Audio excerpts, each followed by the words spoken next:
इस बीच अफगानिस्तान के पूर्व राष्ट्रपति अशरफ गनी के देश छोड़ने की कुछ तस्वीरें भी सामने आई हैं, जो हम अब आपको दिखाते हैं, जहां पर कारों का काफिला है और उसके भीतर कुछ बैग हैं। ऐसा कहा जा रहा है कि इन्हीं बैगों के भीतर उन्होंने पैसे रखे हुए थे, जिनको लेकर वो देश छोड़कर भाग गए। न्यूज 18 के चंदन जजवाड़े के मुताबिक इन तस्वीरों में दिख रही गाड़ियां अशरफ गनी की ही है और इन तस्वीरों में काबुल की पार्किंग में खड़ी कुछ गाड़ियां और खाली बैग दिखाई दिए। दावा किया गया कि अशरफ गनी ने इन्हीं गाड़ियों और बैगों में डॉलर भरकर देश छोड़ दिया था।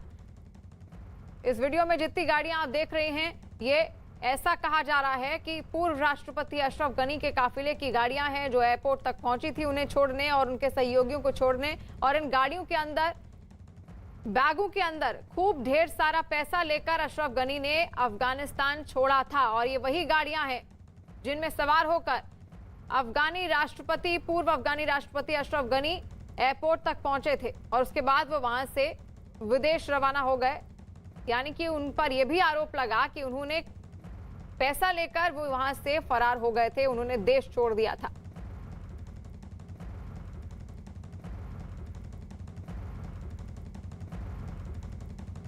अफगानिस्तान के ताजा हालात पर भारत के विदेश सचिव हर्ष श्रृंगला ने बड़ा बयान दिया है। उन्होंने कहा है कि अफगानिस्तान में पाकिस्तान के हर कदम पर भारत और अमेरिका नजर बनाए हुए हैं। साथ ही उन्होंने तालिबान से भारत की अब तक हुई बातचीत का हवाला देते हुए उम्मीद जताई कि तालिबान सभी मुद्दों को सही तरीके से हल करेगा। Our engagement with them has been limited and it's not that we have a very robust conversation. But for whatever conversations we've had so far, I mean, they've been sort of, at least Taliban seem to indicate that they will be reasonable in the way they handle things.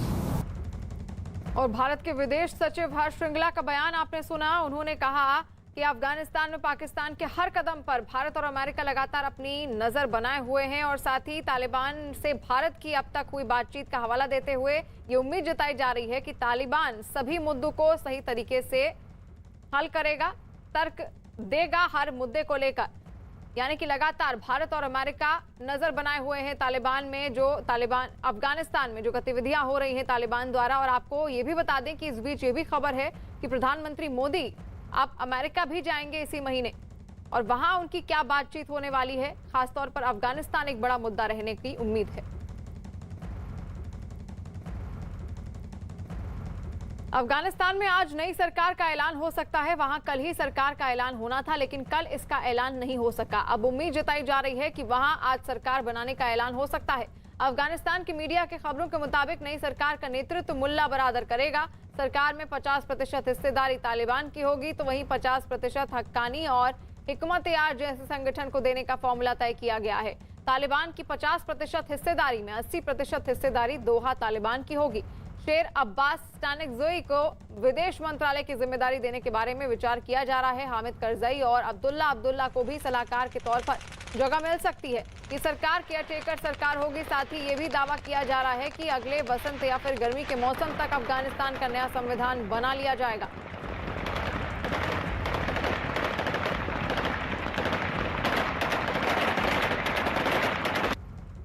तो आपको बता दें कि अफगानिस्तान में आज नई सरकार का ऐलान हो सकता है। कल सरकार का ऐलान होना था, लेकिन कल इसका ऐलान नहीं हो सका और अब उम्मीद ये जताई जा रही है कि जल्द ही अफगानिस्तान में नई सरकार की घोषणा कर सकता है तालिबान। और अफगानिस्तान की मीडिया की खबरों के मुताबिक वो जो नई सरकार बनने वाली है उसमें नेतृत्व मुल्ला बरादर करेगा। सरकार में 50% हिस्सेदारी तालिबान की होगी और 50% हक्कानी और हिकमत-ए-आज जैसे संगठनों को उनकी हिस्सेदारी होगी। वहीं ये भी तय किया गया है कि तालिबान की 50% हिस्सेदारी में 80% हिस्सेदारी दोहा तालिबान की होने वाली है।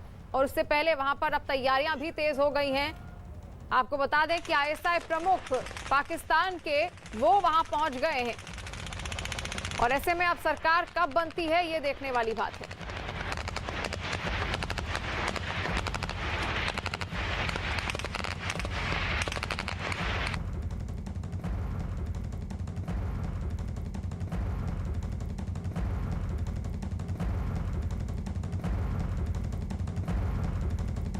खबर है कि मुल्ला बरादर को अफगानिस्तान का सरदार बनाया जाएगा, लेकिन आखिर मुल्ला बरादर है कौन, वो आपको बता